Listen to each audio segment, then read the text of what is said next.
Marie, that was a fascinating presentation with a very powerful question. Do we want to hold agriculture responsible for reducing stunting and malnutrition?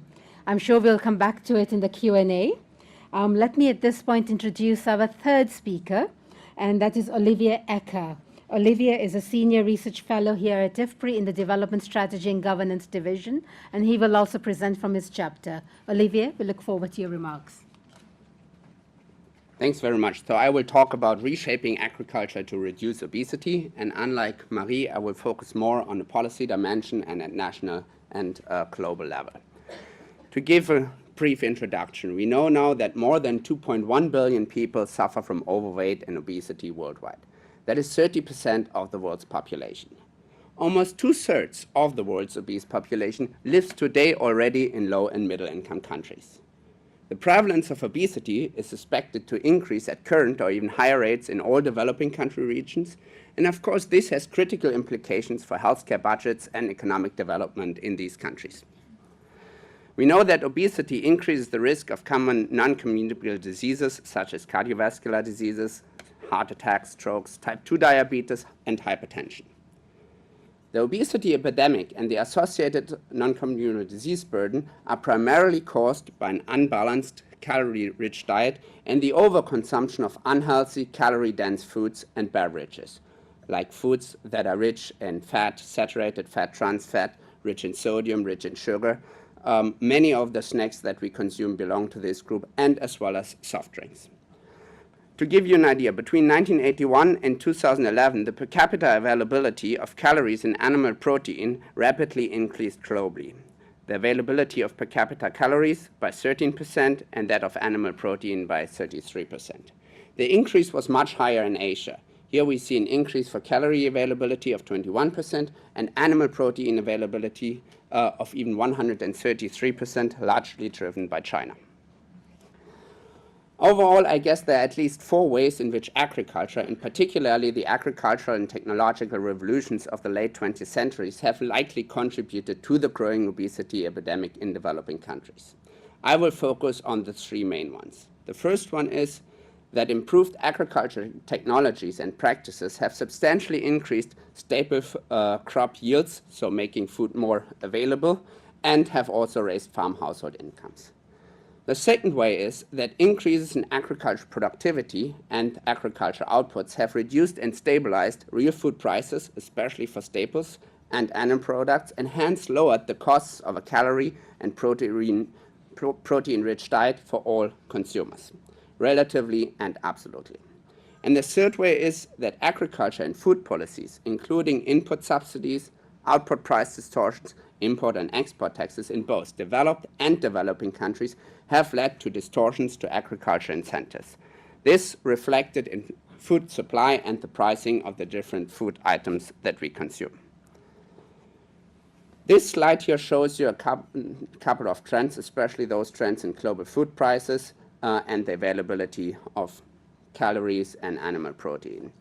What you can see from the first graph on your left-hand side is that the prices for the most common cereals, rice, wheat, and maize, has dropped between 1970 and the late 1990s by about 50%. At the same time, the price for beef, in real terms, have declined by 68% and that of milk by roughly 40%. Food prices have been fairly stable in the 1980s, 1990s, and early 2000s, and relatively low compared to what were there before. At the same time, especially in the early mid-1990s, economic growth in developing countries has taken off. On this slide now, you see here now the nominal rate of assistance for the top 8 agriculture products, which have the highest government intervention or the government contribution globally.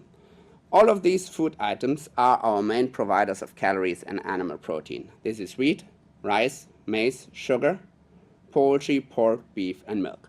I think the first message here is that there are quite differences between the regions, in developing countries, for instance, between Asia and Africa, if you just look at beef and milk, the support to beef and milk as one example.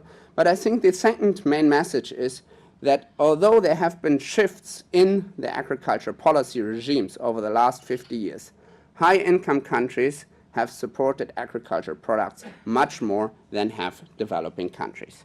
And of course, given global trade, interventions in or assistance to agricultural products in developed countries will affect the food prices and consumption in importing low and middle income countries. The last minutes I would like to use to talk a little bit about what agriculture can actually do to reduce the obesity epidemic.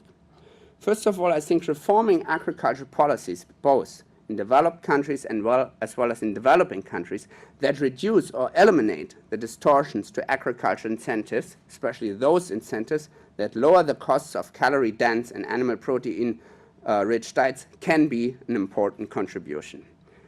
If we look at the policies that are in place in developing countries right now, we recognize that most of these policies are still stem from an era where hunger was the prime nutrition problem. This has changed in most of the developing countries by now. However, we should also recognize that agriculture subsidies often have a social protection aim, since farmers make up a large share of the poor population. Thus, any policy shifts to eliminate those distortions should be accompanied by equal measures to ensure that poor farm households are not left behind. Policymakers in developing countries are challenged by critical knowledge and data gaps, especially those policymakers in Africa and Middle East. Just to give you two examples. There's fairly little rigorous evidence on the nutritional impacts of specific agricultural policies. Hence, it makes it hard for policymakers to decide which policy is better compared to another one. I think this is an important priority for food policy research. Another example is the lack of data. Data are lacking, especially if we look at public expenditure for specific agriculture investments. So, again, in order to evaluate the costs and the benefit of certain policies. But data are also missing if we look at simple prices, like for vegetables and fruits at the national level and hence at the global level. So the distortions to those products are not really fully understood. Yes, agriculture should do its share in reducing obesity, as should other sectors of the food system do, where the potential benefits of intervention are at least equally large as they are in agriculture. Thank you very much for your attention.